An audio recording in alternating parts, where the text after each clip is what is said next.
જય શ્રી કૃષ્ણ વૈષ્ણવો, સ્વાગત છે તમારું કેટી કોમરેડ ચેનલમાં।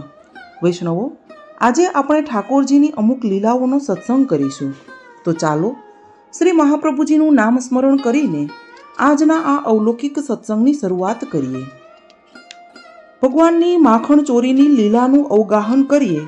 એમાં એક વખત બાલ સખાઓ સાથે શ્યામસુંદર બેઠા હતા અને સખી મંડળીને કહી રહ્યા હતા કે આજે કઈ રમત રમીશું, ચાલો આપણે બધા મળીને માખણ ચોરી કરી અને માખણ ખાઈએ। ભગવાનની વાત સાંભળીને બધા સખાઓ રાજી રાજી થઈ ગયા। તેમણે માન્યું કે ચાલો આજે માખણ, દહીં, દૂધ ખાવા મળશે, એટલે બધા ગ્વાલ બાલ લાલાની વાતે સંમત થઈ ગયા। એકબીજાને તાલી આપવા લાગ્યા। લાલાએ બધાને નંદબાવાના સોગંદ ખવડાવ્યા કે કોઈએ આ વાત જાહેર ન કરવી, અને બધા ગ્વાલ બાલ સાથે એવું પણ વિચારવા લાગ્યા કે લાલાને આવો સુંદર ક્યાંથી વિચાર આવ્યો। સૌને લાગ્યું કે ખરેખર આપણો લાલો ચતુર છે। વહેલી સવારે શ્યામસુંદર ગ્વાલોની સાથે માખણ ચોરી કરવા નીકળ્યા। વહેલી સવારે ગ્વાલ મંડળી સાથે કોઈ ગોપીને ત્યાંથી માખણ ચોરી કરવી તેનો શ્યામસુંદર લાગ શોધવા લાગ્યા। એક ગોપીના ઘરમાં ઘૂસી ગયા ને અવાજ ન થાય તેમ ઘરના ચારે ખૂણે માખણની શોધ કરવા લાગ્યા। આમ તો શ્યામસુંદર ઘણા ચતુર છે। ગોપીઓના ઘરથી તેઓ પરિચિત તો હતા। આમ તેમ મૂકેલી મટુકીઓ શોધી કાઢી। પછી તો સખાઓની સાથે બેસીને ખવાય એટલું માખણ ખાધું અને ઢોળાય એટલું ઢોળી દીધું। દહીંના માટલાએ ફોડી નાખ્યા। ગોપીએ માટલા ફોડવાનો અવાજ જ્યારે સાંભળ્યો ત્યારે ઘરમાં થોડું અંધારું હતું, તેથી કોણે માટલું ફોડ્યું હશે તપાસ કરવા ગોપીએ દીવો સળગાવ્યો તો તે આશ્ચર્યમાં પડી ગઈ, કારણ કે એક બાજુએ ખૂણામાં ભગવાન સંતાઈ ગયા હતા। ગોપી કહે છે કે ઝડપથી મેં તેમને પકડી લીધા, દીનતાપૂર્વક બે હાથ જોડી અને કહ્યું કે મારા હૃદયમાં ભાવનો એવો ઉભરો આવ્યો છે કે તેમને સમાવવા મેં તેમને હૃદય સરસા ચાંપી દીધા અને મારા હૃદયના તાપને શાંત કર્યો।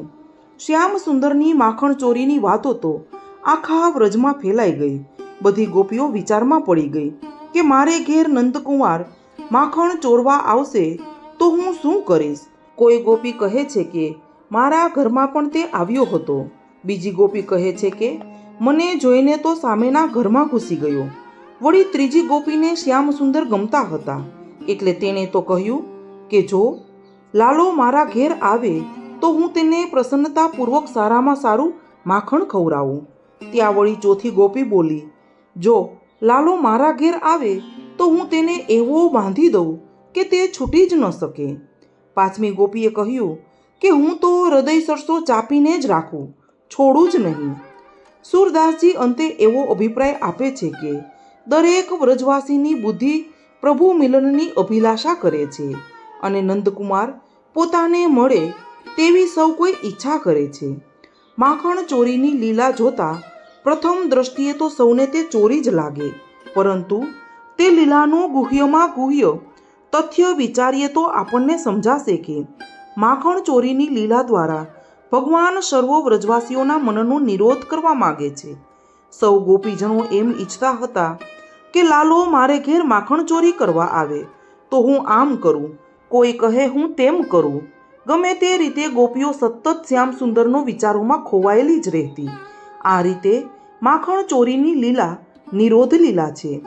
ગોપીઓ સતત શ્યામસુંદરના વિચારો જ કરે છે। ભગવાન તો ભૂતલ પર સર્વમાં સમાયેલા છે। ભગવાનને કોઈ પોતાનું નથી કે પારકુએ નથી, એટલે આ લીલા દ્વારા ભગવાન જગતના જીવોને સમજાવવા માગે છે કે હું કોઈનો પારકો નથી, હું તો બધાનો છું। ભગવાન કહે છે કે ભક્ત તું ધારે તો મને તારામાં સમાવી શકે છે, અને ભક્ત કહે છે કે હે ભગવાન તું ધારે તો મને તારામાં સમાવી શકે છે। આ રીતે ભગવાનની માખણ ચોરીની લીલા દ્વારા શ્રી મહાપ્રભુજીએ કહેલો શુદ્ધાદ્વૈતનો મહાન સિદ્ધાંત અદ્વૈતવાદ સમજાવ્યો છે।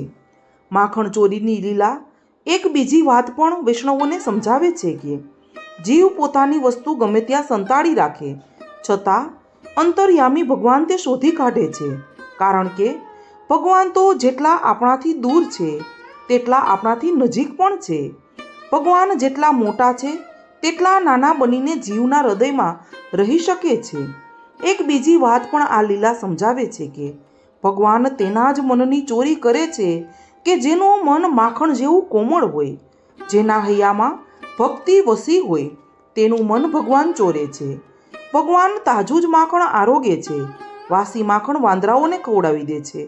કહેવાનો ભાવ એવો છે કે જે ભક્તના હૃદયમાં વાસી વાસના છે તેના તરફ ભગવાન જોતા પણ નથી, પણ જેના હૃદયનો ભાવ તાજો છે અને વાસના રહિત છે તેનું હૃદય ભગવાન ચોરે છે.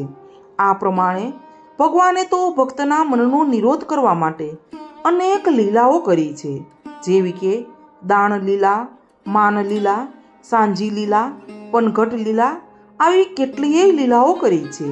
આ લીલાઓ દ્વારા ભગવાન ભક્તના હૃદયને શુદ્ધ કરી તેને પોતાની સાથે અદ્વૈત કરે છે. તેથી વૈષ્ણવે વારંવાર ભગવદ્ લીલાઓનું અવગાહન કરવું, જેનાથી તેના ભગવદ્ ભાવનું પોષણ થશે. આમ સતત મનમાં પ્રભુની લીલાઓનો વિચાર કરવાથી અને પ્રભુની લીલાઓનું રસપાન કરવાથી, પ્રભુની લીલાઓનો સત્સંગ કરવાથી પ્રભુ આપણને એની લીલાઓનો સાક્ષાત્કાર કરાવે છે. તો વૈષ્ણવો, આ સત્સંગને અહીં શ્રી મહાપ્રભુજીના ચરણોમાં સમર્પિત કરીને અહીં પૂર્ણ કરીએ. સર્વ વૈષ્ણવોને મારા જય શ્રી કૃષ્ણ.